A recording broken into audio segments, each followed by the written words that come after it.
Thank you for listening to the Mindful Midlife Crisis. Looking for an all-in-one platform to build and grow your online business? Let me introduce you to System.io, the game-changing tool that simplifies your life by handling everything from building sales funnels to automating emails, managing your online courses, and even running your affiliate programs. With System.io, you don't need a dozen different tools or a massive budget. It's designed to be user-friendly, affordable, and comprehensive so you can focus on what really matters, growing your business. Whether you're a seasoned pro or just starting out like me, System.io makes it easy to create a website, sell your products, manage your email list, and set up powerful automations all in one place. I actually have my Mindfulness for Anxiety and my Mindfulness Fundamentals course on System.io, and it's also what I use for my weekly newsletter. So if you're ready to streamline your business operations and skyrocket your productivity, click on the link in the show notes to get started with System.io, the only tool you need to start your online business. Need to tackle a big project but don't have the time, skills, or resources to do it all yourself? Say hello to Fiverr, the only marketplace that connects you with talented freelancers from around the world to get the job done. Whether you're looking for logo design, website development, copywriting, or even podcast editing, Fiverr has experts in every field ready to help.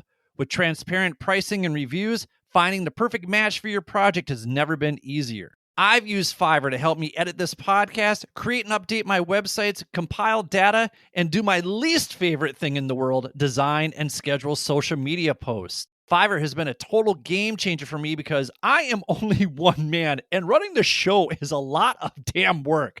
But Fiverr's platform is easy to use and I always find someone who delivers exactly what I need on time and within budget. So if you're ready to save time, lower stress, and bring your creative ideas to life, click on the link in the show notes for 10% off your first job completed by a dedicated professional freelancer. Fiverr, a job well done starts here. Hey there, I wish we could do this show ad-free, but these products and services really do enhance the quality of this podcast, and I'm a big believer in promoting people who do good work. Not only that, but when you support these products and services, you're also supporting the show. If you're looking for other ways to support this podcast, be sure to stay tuned until the end of the show, and don't forget to click on those show notes. Now, on with the show. Coming up on the Mindful Midlife Crisis. At the end of the day, progress isn't about giant leaps. It's about the small, consistent steps we take to stretch beyond our perceived limits. Whether it's physical flexibility, creative momentum, or personal growth, the real breakthroughs happen when we embrace the discomfort of the in-between, that space where we're not quite where we want to be, but we're further than when we started. And yeah, you're going to experience moments of frustration, doubt, and stagnation. But when we shift our focus from perfection to progress, from the end goal to the lessons along the way, we open ourselves up to a deeper sense of fulfillment.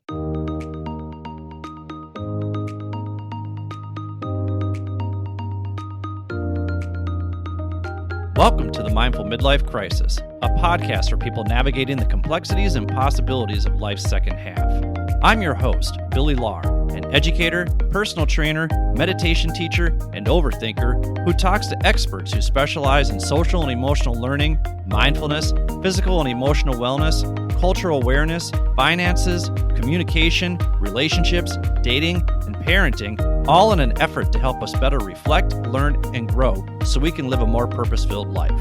Take a deep breath, embrace the present, and journey with me through the Mindful Midlife Crisis.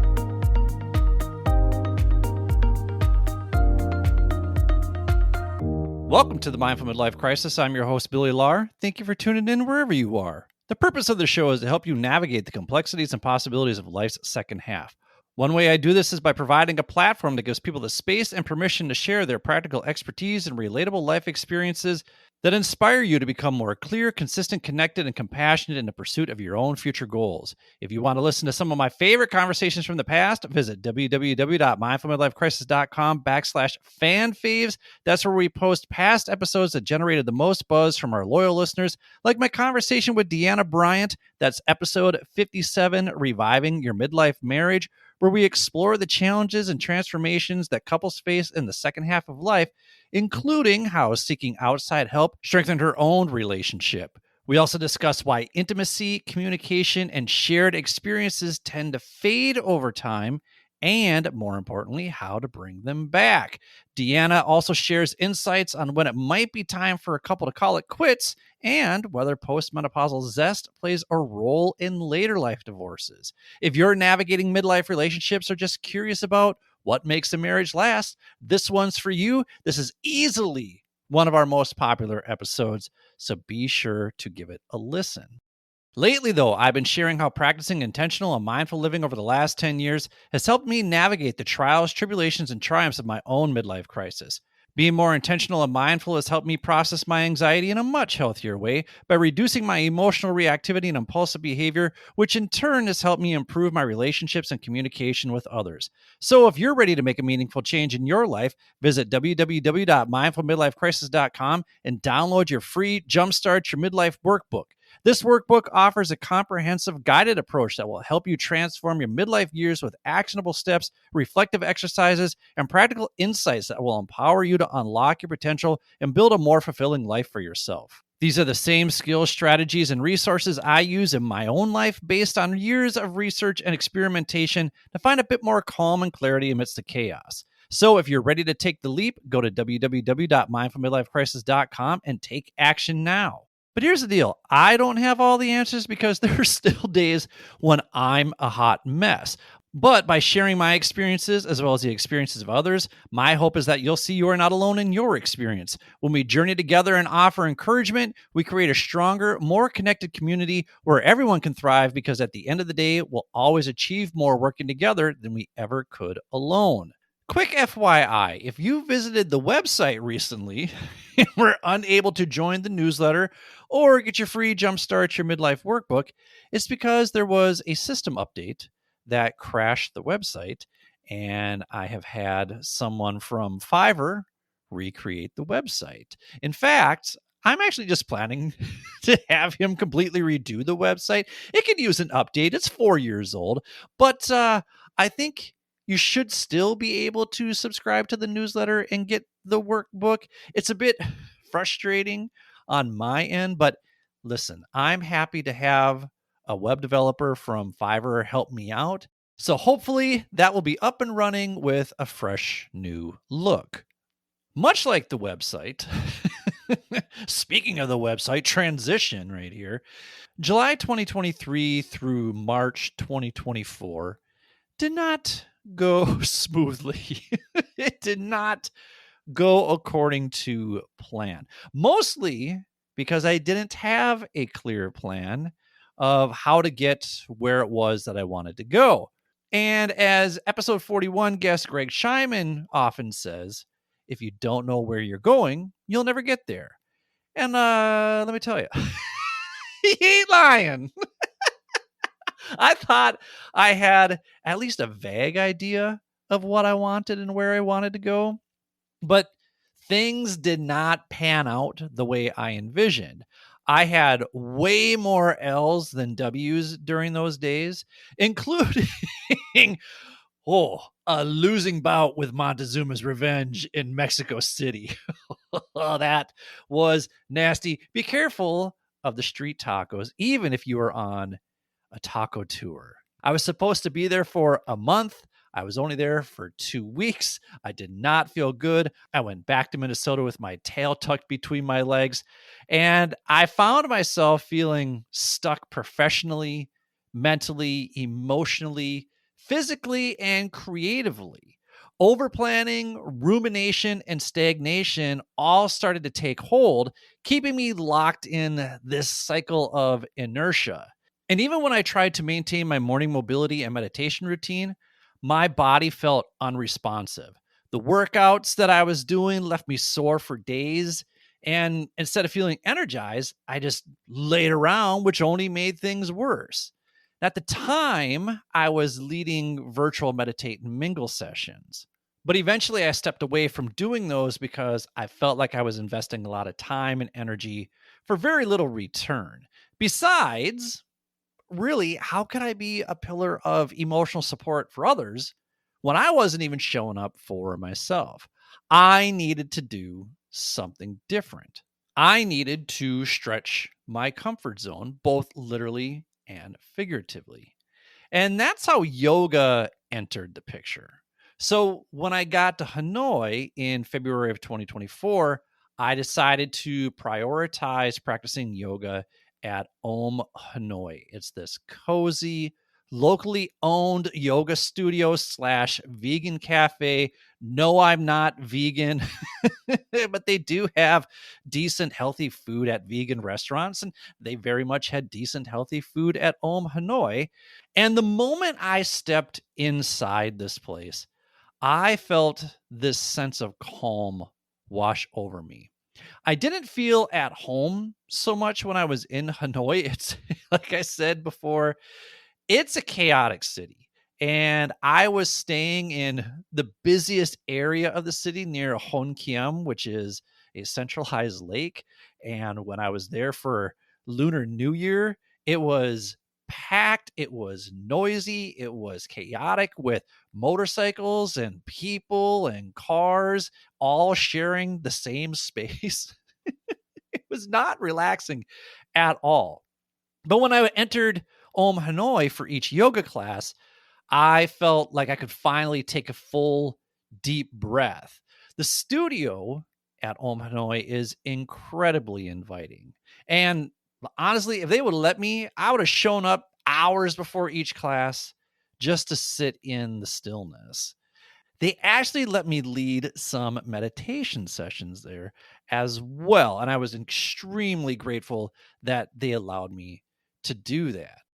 Now, consistency with my fitness routine during that time was a bit of a struggle. In fact, it was a struggle the whole time I was traveling. So for 3 years, it was really in and out, inconsistent with working out. So I wanted to change that, especially given that now at age 47, my body isn't as limber as it once was.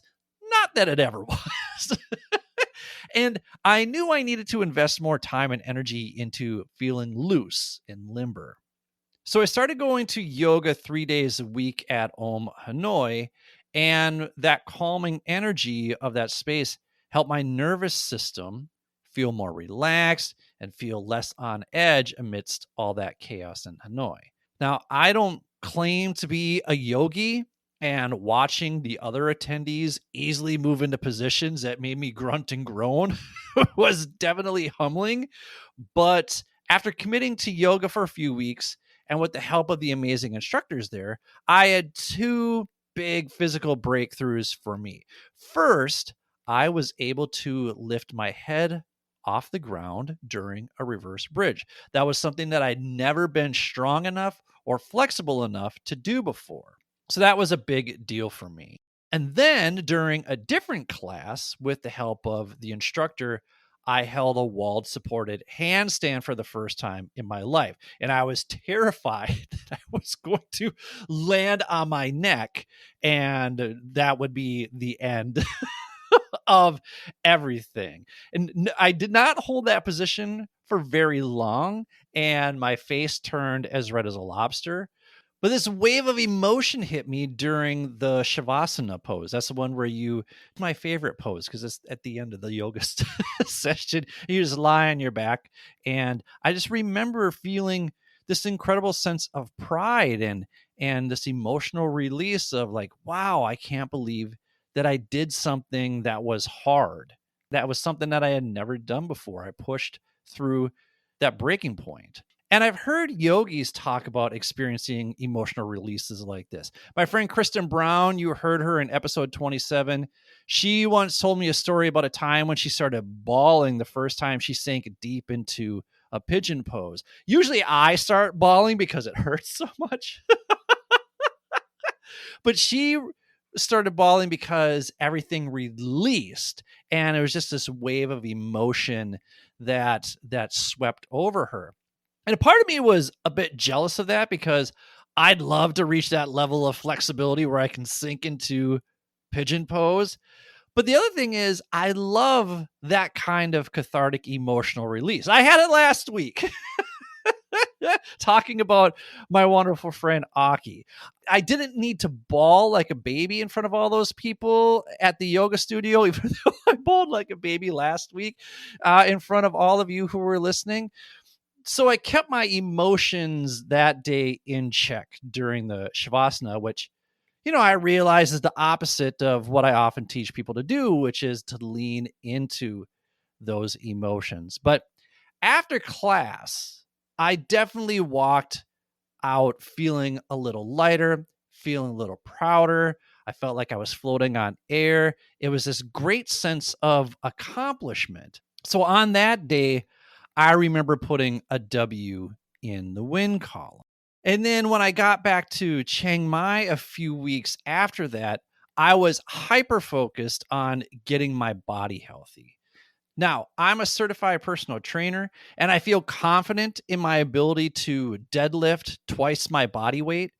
But in chasing big numbers on my ego lifts, I've neglected the little things like mobility and stability and flexibility training. And my joints and ligaments are not happy about that. It's kind of like building a mansion on top of a shitty foundation. That's basically what I'm doing. And I know all the stretches and mobility exercises I'm supposed to do, but without consistency and discipline and the help of a coach, I often fall off track. That's why I finally admitted to myself that if I want to improve my mobility as I age, I need guidance. I also didn't want to lose the momentum I'd built up at Hanoi. So when I got back to Chiang Mai, I found a yoga studio called Yoga Ananda that was just one block away from me. Side note, one of these days, I'm going to do an episode on the power of convenience and proximity. Because whenever I decide to turn my life around and take action, those two factors play a big role. So did my instructor, Crew Nook, because she was just exactly what I needed. I could have fooled myself into believing I would follow along with some yogi YouTube videos, but I was really craving that feedback. I was craving the shared experience. I was craving a sense of community, and I was craving guidance from an expert. And in Thai culture, the word crew denotes a teacher. And I hope I'm pronouncing. Every time I run into these words from other languages, I sincerely hope I'm pronouncing them correctly. And if I'm not, message me. Let me know the actual pronunciation. Crew, I believe, is how that is pronounced. It denotes teacher. It's a figure entrusted with sharing knowledge with their students. And within Thai society, crew hold a revered status. They are respected as authorities in their respective fields. And Crew Nok is absolutely an authority when it comes to yoga. Her credentials speak for themselves. You can go to her website and take a look all that she has accomplished. And in all my experiences of going to yoga classes throughout the years, I've never had an instructor have such a profound impact on me. And listen, again, I'm not a yogi, but I've been to enough classes to know what tree pose is, but not enough classes to be flexible enough to plant my foot next to my crotch. But Crew Nook's subtle adjustments pushed me beyond my perceived limitations, leading to positions that were both challenging and rewarding, grounding me in the present moment as I explored the boundaries of my strength, flexibility, and resilience with grace and intention. Sometimes I would think to myself, nope, that's about as far as I can twist. But then she would make this small adjustment or tilt me just a little bit more. And suddenly I felt a stretch I never experienced before. And it got me thinking how, just like yoga, mindfulness stretches us beyond our perceived limitations in ways we don't always expect. We think we've reached the edge of our patience, our focus, or our self awareness, and then a subtle shift in perspective reveals new space for us to explore. Just as Crew Nook's adjustments deepened my stretches, My mindfulness practice often invites me to gently expand my capacity for presence, resilience, and self compassion. When we pause to truly notice our thoughts, emotions, and physical sensations, we create room for growth. What once felt like a rigid boundary becomes a doorway to deeper understanding, reminding us that with intention and small shifts, we're capable of more than we think. I think it makes a lot of sense that yogis and meditators swim in the same waters because, much like the physical adjustments made by a yoga teacher, a mindfulness coach provides tailored guidance and support. It's not just about following a routine, it's about expressing shared experiences or feedback or a personalized approach that fosters growth.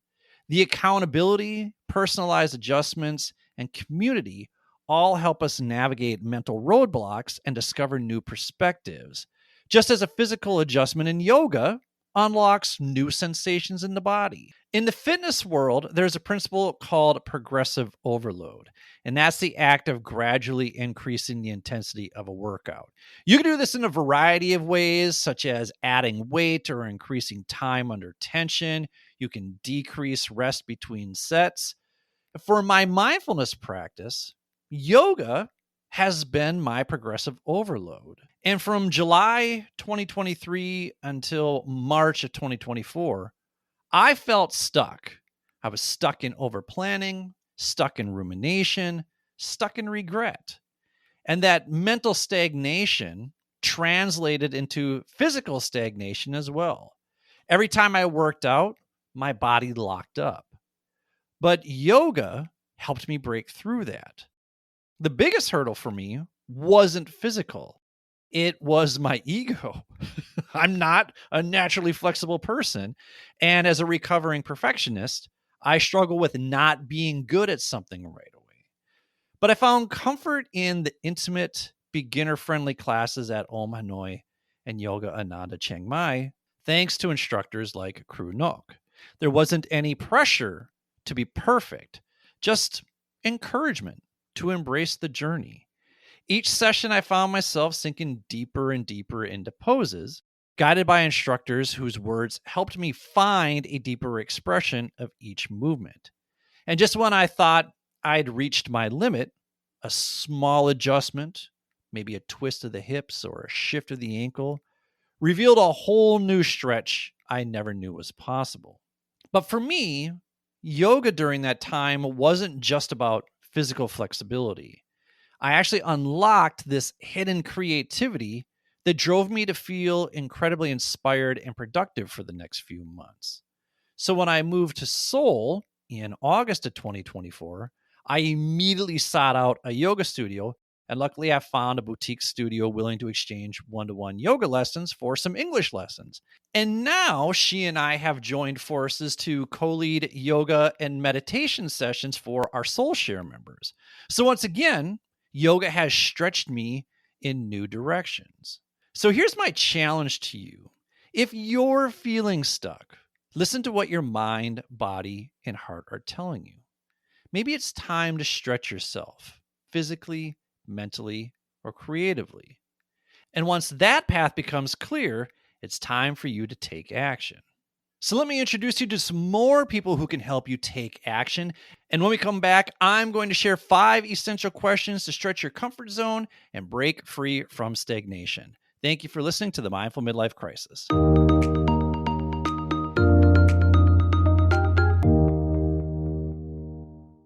This episode is sponsored by the Bell Center and its Mind Hacking Meditation course, a transformative 3-week journey into meditation and mindfulness. Perfect for beginners or seasoned meditators alike, this self-paced course requires only 5 hours a week and includes daily guided meditations, theory lessons, and one-on-one guidance from Colin Purcell and Anna Schlegel. Experience the essence of the Bell Center from anywhere in the world. I actually took this course last year while I was in Korea, and it challenged my already established mindfulness practice while also expanding on my understanding of how mindfulness and breathwork actually impacts our physiological health. For those ready for a physical retreat, the Bell Center, perched on a lush rainforest hill in Ecuador, is a sanctuary for mindfulness, yoga, surf, and more. With breathtaking ocean and mountain views and a vibrant permaculture project, the center offers fresh, organic produce to all its guests. Join Colin and Anna for silent meditation, yoga, and surf retreats starting February 1st.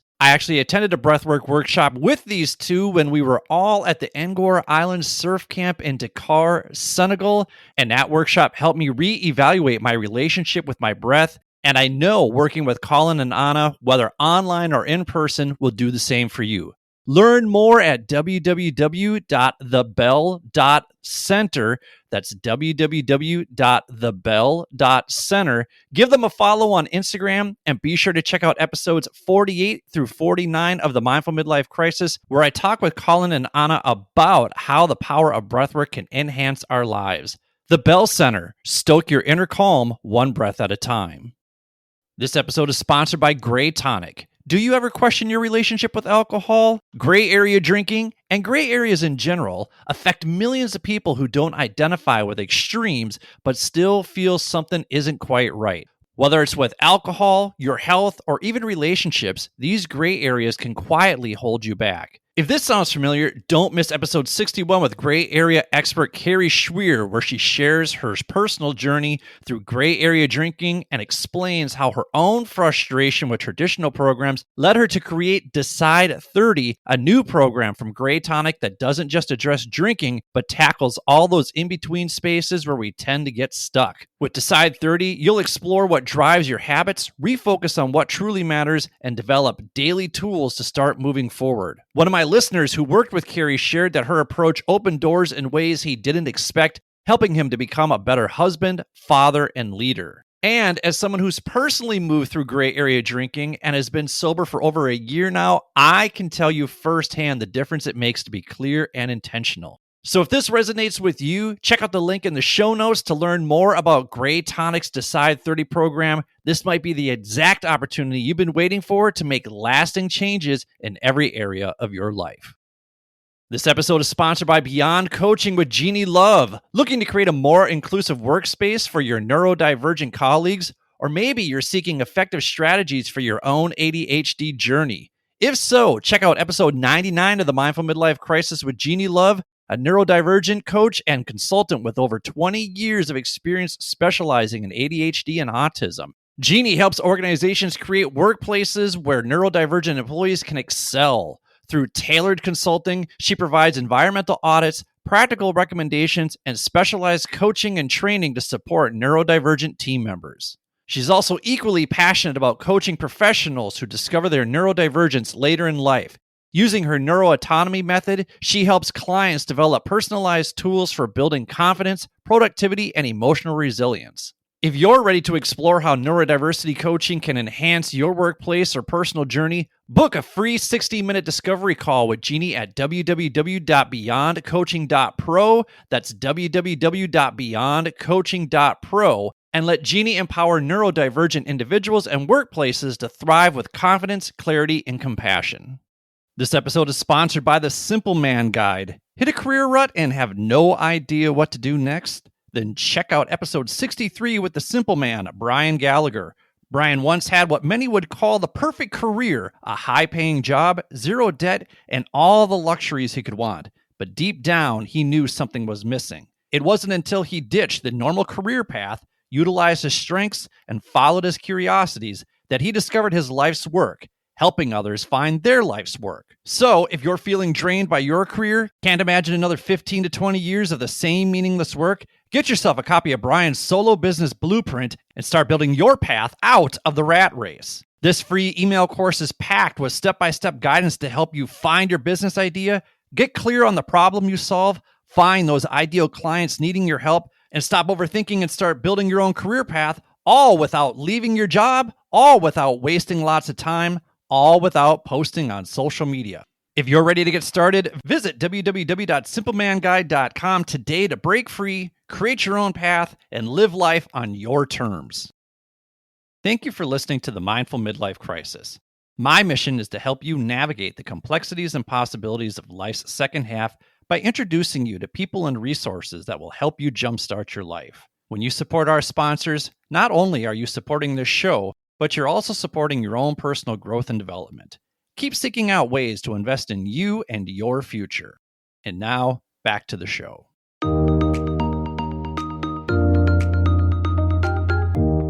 Welcome back to the Mindful Midlife Crisis. Today, we're talking about stretching your comfort zone and breaking free from stagnation. And now it's time for 5 essential questions. Matt Hazard, what you got to say? 5 essential questions. Questions you got to ask yourself. 5 essential questions. Listen up and get some help. Ooh, fire. Thank you, Matt Hazard. 5 Essential Questions is designed to help you reflect, learn, and grow as you navigate life's complex decisions. Each episode, I'll present 5 thought-provoking questions aimed at fostering self-awareness and personal growth. These questions encourage you to dig deep, challenge your perspectives, and unlock your full potential. If you want a digital copy of each week's 5 Essential Questions emailed to you, just go to www.mindfulmidlifecrisis.com. Hopefully it's back up and running. You can join my newsletter there, and you'll get a copy of my Jumpstart Your Midlife workbook for free, which is a great companion piece to this segment. Whether you're facing a major life transition or simply looking to gain clarity, these 2 resources will provide practical tools to help you move forward with confidence and purpose. So here's our first essential question. What areas of your life feel stuck? And what might be the underlying causes of this inertia? As I reach the halfway point of my teaching contract here in Seoul, that same indecision I was struggling with last summer is starting to creep in a bit. It's not that I don't know what I want, it's that I overthink the best way to make it happen. And that overthinking turns into anxiety and impatience. One area where I feel this the most is scaling my creative work, particularly with this podcast. I love doing it. I love the connections it brings in, and I know there's an audience for it. But when it comes to taking that next big step, whether that's growing the show or seeking more sponsorships or launching something more structured around it, I get caught up in a loop. Part of it is overplanning, because that's what I do. I overplan. I feel like I need to have every detail mapped out before I take action. The other part of it is the fear of imperfection. What if I go all in and it doesn't work? What if it doesn't live up to the expectations I've built up in my head? I also feel stuck when it comes to deciding what's next career-wise. Right now, I'm in this stable place and I appreciate that. But I also know I don't want to do this forever. The challenge is that I keep bouncing between ideas. Do I build something on my own or lean into another career path? Or do I double down on where I am now and continue nurturing the relationships I'm building here that keep leading closer to where I inevitably want to be? And because I'm overanalyzing every potential outcome, I end up in this analysis paralysis instead of just making a choice and adjusting as I go. I've recognized that this pattern of overthinking instead of acting is often what keeps me stuck. So the best way forward is to shift my mindset to progress over perfection. Instead of worrying about the full picture, I need to take one small action at a time. That could mean sending that email before I put it off yet one more time. Record an episode every weekend. I almost put off recording this episode again. I was supposed to record it yesterday, and then I got busy, and now I finally, late in the afternoon here, Sunday, I'm recording this episode. But I was putting it off. I wasn't sure that if I was going to do it today, but I'm glad that I've taken this action. I also think about whether or not I should switch things up with the show, like I'm planning to do in April. Teaser alert. Oh, are you excited? Are you going to stick around until April, or have you already unsubscribed? Please don't stick around until April. I have some good stuff coming up in April. Anyway, I've talked about all this before, that action begets action. The times when I've made the biggest strides weren't because I had a perfect plan. They were because I did something small but productive, learned from it, and adapted along the way. So moving forward, my focus isn't on getting unstuck all at once. It's just about picking one area, taking one step, and trusting that clarity will come through movement instead of overthinking. So I invite you to think about whether overplanning, rumination, or fear of imperfection is holding you back, and consider which area you can start addressing first. Our next essential question asks, when have you felt like you hit your limit, and what small adjustments could help you push past your perceived boundaries? I have hit my limit plenty of times. Physically, mentally, emotionally, I've hit all of those limits. And every time it feels like a hard stop, like I've maxed out my capacity and can't go any further. But what I've come to realize is that most of the time, that limit isn't real. It's just the edge of my comfort zone disguised as a dead end. And I've said this many times before, but I'm not a fan of this whole get outside your comfort zone nonsense. I get tired of people vilifying the comfort zone. We spend a lot of fucking time working really hard to find comfort in our lives.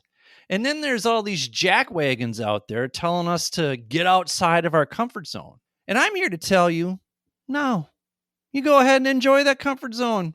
You worked your ass off for it. You earned it. But what I will say, though, is beware of when comfort turns into complacency. That's the zone you want to avoid. Complacency leads to stagnation. And stagnation is what keeps you emotionally, mentally, and physically stuck. It's that slow drift into autopilot where days blur together, challenges feel like inconveniences instead of opportunities, and growth takes a backseat to monotony. Comfort is good. There's nothing wrong with comfort. You go ahead and enjoy that comfort zone, baby. It gives us stability. But when that comfort turns into complacency, where we stop pushing ourselves, we stop questioning, we stop evolving, we risk waking up one day wondering where all the time went and why we feel so unfulfilled. Here's an example of this from my own life once again. I just recently took over a week off from lifting at the gym because I was completely burnt out. And you might be thinking, isn't that the opposite of pushing past your perceived boundaries? Well, the reality is that I needed to take that time off to work on my mobility because every single day I was going to bed and waking up sore and stiff. So I started doing a couple of simple stretches that my current yoga teacher, Veronica, showed me because I think she's totally frustrated with how little progress I'm making whenever we have sessions. Oh, she's a saint for putting up with me. Yeah, you know what? You're saints too for putting up with me week after week. So I'll tell you what, because you're saints, let me offer you this advice. Reflect on moments when you have felt physically or mentally locked up and brainstorm incremental steps like trying out new things, breaking through those plateaus, and expanding your capacity. Our third essential question asks, how can you use practices like mindfulness and yoga to unlock creativity and relieve tension in both your body and mind? For me, mindfulness and yoga aren't just about relaxation. In fact, sometimes they're not relaxing at all. But they are tools that help unlock creativity and relieve tension in both my mind and body. When I feel stuck, whether it's mentally or physically, I've learned that movement and awareness are key to shaking things loose. For me, mindfulness starts with connecting to what my body is communicating. When I'm overwhelmed or creatively blocked, I focus on my breath going in and out, and I ask, where am I holding tension? Am I feeling restless or drained? Just acknowledging that helps me shift from forcing an idea to allowing one to surface. Instead of sitting there, staring at a blank page or feeling frustrated that I can't articulate what I want to say, I remind myself to step away and give myself space. Sometimes I go for a walk. Sometimes I do a simple stretch in between my course participants. Sometimes I just lie on the ground and close my eyes and let that snow globe of thoughts in my mind settle down. Yoga and mobility have been a huge help in this as well. I'm not someone who practices for hours every day. And if I'm being honest, my consistency with this stuff ebbs and flows more than I'd like. But I've found that even just a few poses or stretches can shift my energy. When I feel physically tense or mentally foggy, simple movements like spinal twists or forward folds or hip openers create space in my body, which in turn creates space in my mind. If I'm feeling creatively blocked, I'll get up from my chair just to get the blood flowing, and ideas start surfacing in ways they wouldn't have if I had just stayed there sitting at my desk staring at a screen trying to force productivity. I also have what I call a good ideas notebook. I use it to jot down whatever good ideas pop into my mind during or after these moments of mindfulness. Sometimes it's not even moments of mindfulness. Sometimes I'll just be walking down the street and I'll think of something and I'll add it to my phone and then I'll add it to my good ideas notebook because I like to keep it all in one spot. Sometimes it's a random podcast topic or a newsletter topic, or it's a phrase that I heard that someone say that I really like, or it's an idea that I had that I want to revisit later. It's not about writing the perfect thought down. It's just about capturing the idea before it leaves my mind. And ideas leave my mind all the time. You often hear comedians and musicians do this same thing.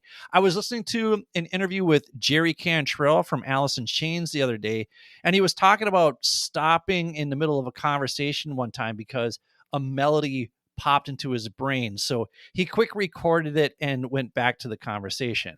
And I know that that maybe seems a bit rude, but I imagine there are hundreds of times when we're alone when a magical idea pops into our head.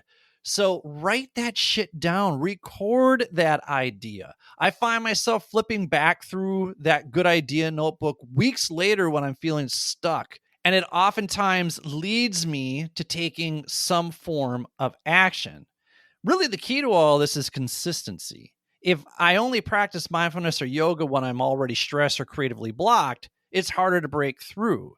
And quite honestly, I'm still working at making these things a regular habit. I've got the gym part down, but like I said, because that makes me incredibly stiff, I'm starting to focus a bit more on mobility just to loosen some things up, sitting in different positions, not sitting in a chair so often, sitting on the ground and doing crawls or just sitting in a meditation pose while I'm watching TV. These are little things that I've started doing just to get my body into different positions.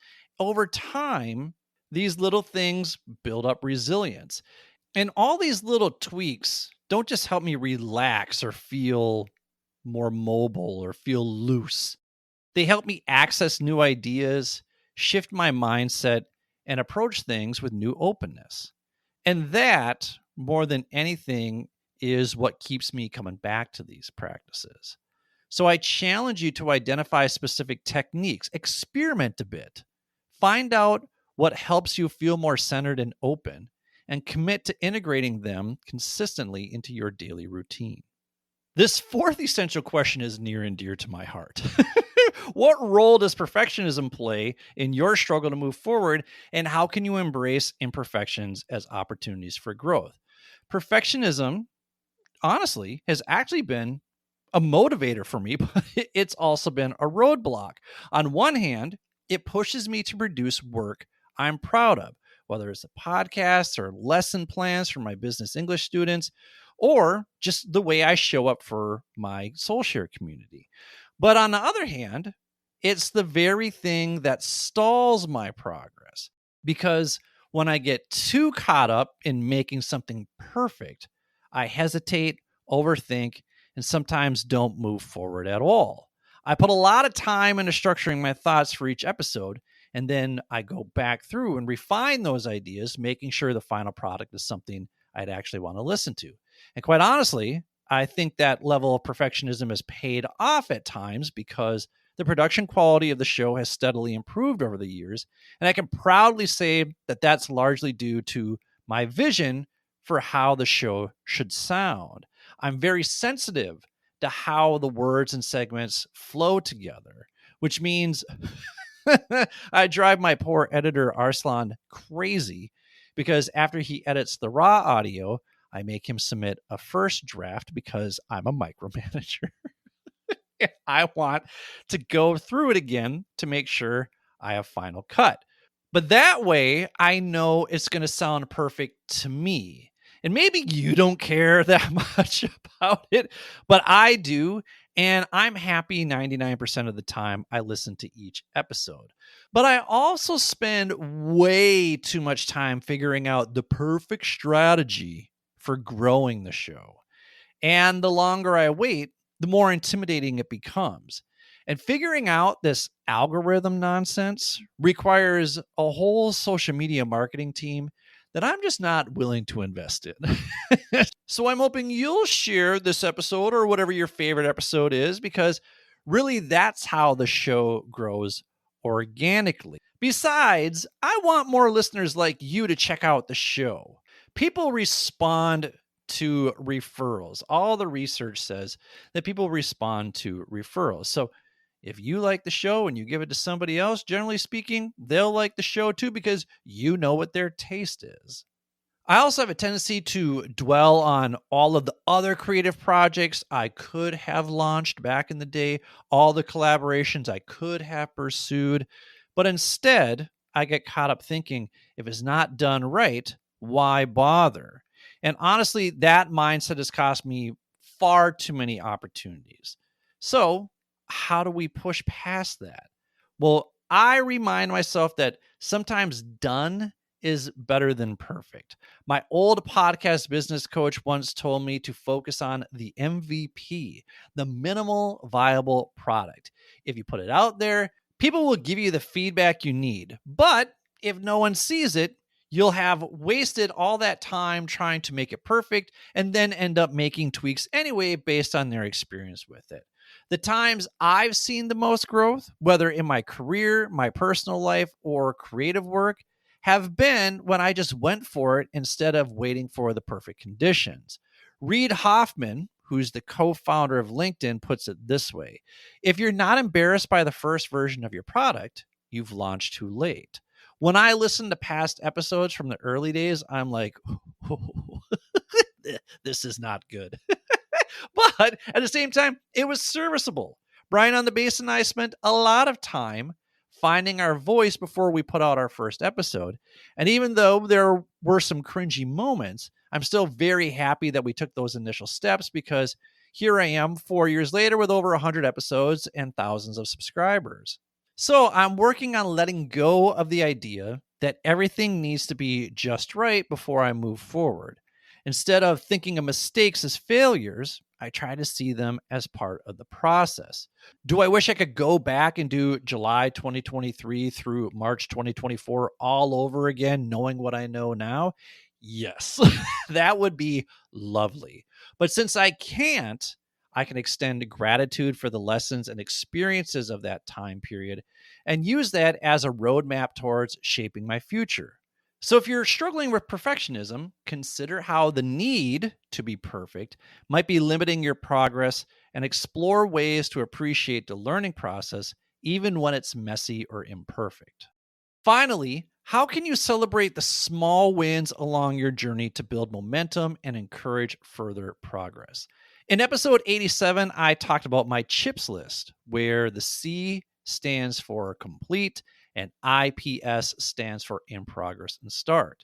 But the letter that many of us, including myself, seem to skip is that H for hooray.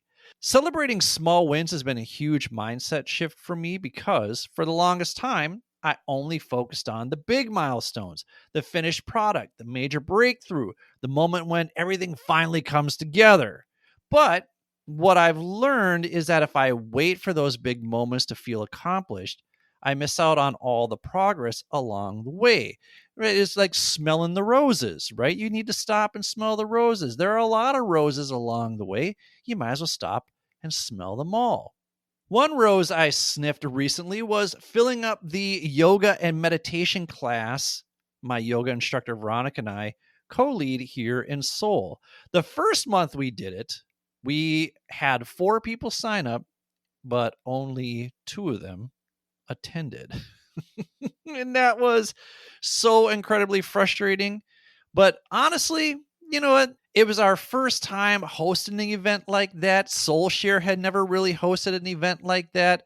So the fact that we had 2 people show up was actually kind of a small victory. But we also knew that we weren't going to keep doing it if only 2 people showed up again and again, because it wasn't worth our time and energy.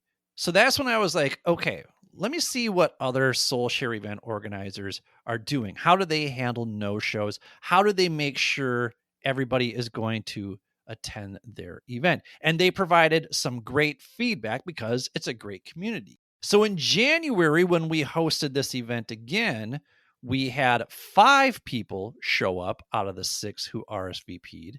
And last month, we filled up all 10 spots we had available.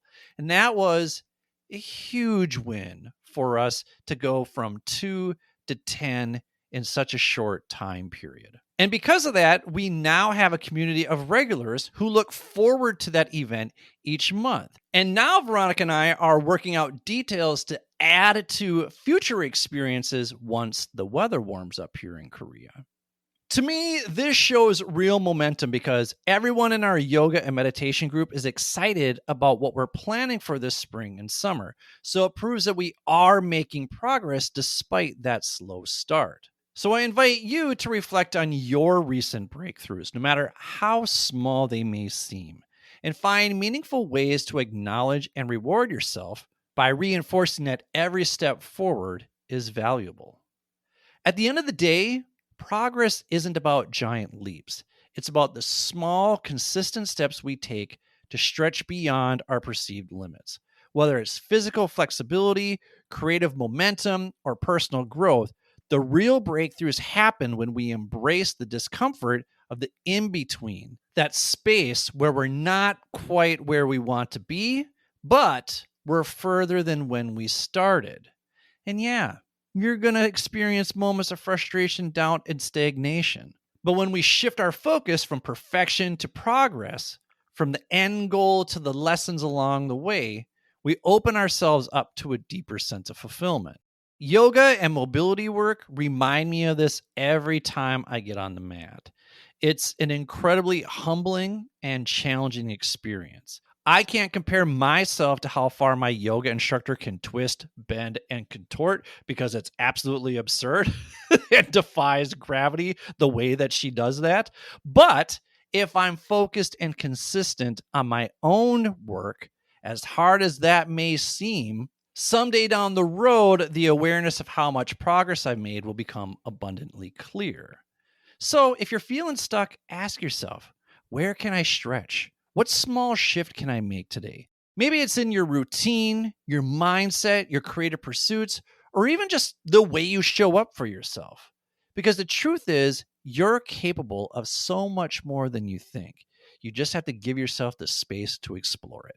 If you enjoyed this week's episode, don't forget to subscribe to the show wherever you get your podcasts so you never miss a future episode. If you're an Apple listener, you can do that by clicking the plus sign in the upper right-hand corner. If you're a Spotify listener, click the follow button and then click those 5 stars under the cover art to show the show some love. I would also greatly appreciate if you would share this episode with the people who inspire you to stretch just a little bit further. And if you do that on Instagram or LinkedIn, don't forget to tag me, bro, because sharing is caring.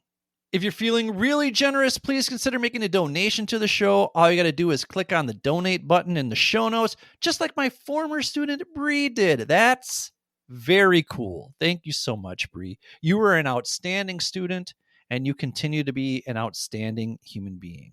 Your contributions help me keep the show running smoothly and without interruption. In fact, if every subscriber donated just $10, I'd be able to afford the upkeep required to maintain this podcast. So if you find value in the interviews and personal stories shared on this program, please consider showing your support, and you too can get a shout out like Bree did. If you want more free resources to help you reflect, learn, and grow, consider subscribing to my weekly newsletter at www.mindfulmidlifecrisis.com. Or if you want to keep up with my travel adventures as well as life in Korea, you can follow me on Instagram at mindful_midlife_crisis. This is where I share my travel tips, experiences, and recommendations so you don't feel so overwhelmed when planning your next big trip. If you're interested in collaborating on a future project together, hit me up on LinkedIn. I'm always looking to connect with amazing people with amazing life experiences and stories to share. Don't forget to check out this week's sponsors. I'm not here to solve all the world's problems, but I'm constantly building my network so I can provide more resources for you to live your best life. When you support those sponsors, you also support this show, so don't be afraid to reach out to any of them, or if you'd like me to help you make an introduction, shoot me an email at billy@mindfulmidlifecrisis.com. Finally, let me leave you with this. When you're in the midst of a midlife crisis, remember that progress is never linear. Our growth looks more like the stock market. Some days we're up, some days we're down, and we may not reap the benefits for a while. But if we play the long game and continue to invest in being consistent, disciplined, patient, compassionate, and connected to others, you'll see that that investment in yourself will pay huge dividends as you navigate the complexities and possibilities of life's second half. So with that, this is Billy. Thank you for listening to the Mindful Midlife Crisis. May you feel happy, healthy, and loved. Take care, friends. Thank you for listening to the Mindful Midlife Crisis. Looking for an all-in-one platform to build and grow your online business? Let me introduce you to System.io, the game-changing tool that simplifies your life by handling everything from building sales funnels to automating emails, managing your online courses, and even running your affiliate programs. With System.io, you don't need a dozen different tools or a massive budget. It's designed to be user-friendly, affordable, and comprehensive so you can focus on what really matters, growing your business. Whether you're a seasoned pro or just starting out like me, System.io makes it easy to create a website, sell your products, manage your email list, and set up powerful automations all in one place. I actually have my Mindfulness for Anxiety and my Mindfulness Fundamentals course on System.io, and it's also what I use for my weekly newsletter. So if you're ready to streamline your business operations and skyrocket your productivity, click on the link in the show notes to get started with System.io, the only tool you need to start your online business. Need to tackle a big project but don't have the time, skills, or resources to do it all yourself? Say hello to Fiverr, the only marketplace that connects you with talented freelancers from around the world to get the job done. Whether you're looking for logo design, website development, copywriting, or even podcast editing, Fiverr has experts in every field ready to help. With transparent pricing and reviews, finding the perfect match for your project has never been easier. I've used Fiverr to help me edit this podcast, create and update my websites, compile data, and do my least favorite thing in the world, design and schedule social media posts. Fiverr has been a total game changer for me because I am only one man and running the show is a lot of damn work. But Fiverr's platform is easy to use, and I always find someone who delivers exactly what I need on time and within budget. So if you're ready to save time, lower stress, and bring your creative ideas to life, click on the link in the show notes for 10% off your first job completed by a dedicated professional freelancer. Fiverr, a job well done starts here. Hey there, I wish we could do this show ad-free, but these products and services really do enhance the quality of this podcast, and I'm a big believer in promoting people who do good work. Not only that, but when you support these products and services, you're also supporting the show. If you're looking for other ways to support this podcast, don't forget to click on those show notes. Thank you for listening to the Mindful Midlife Crisis.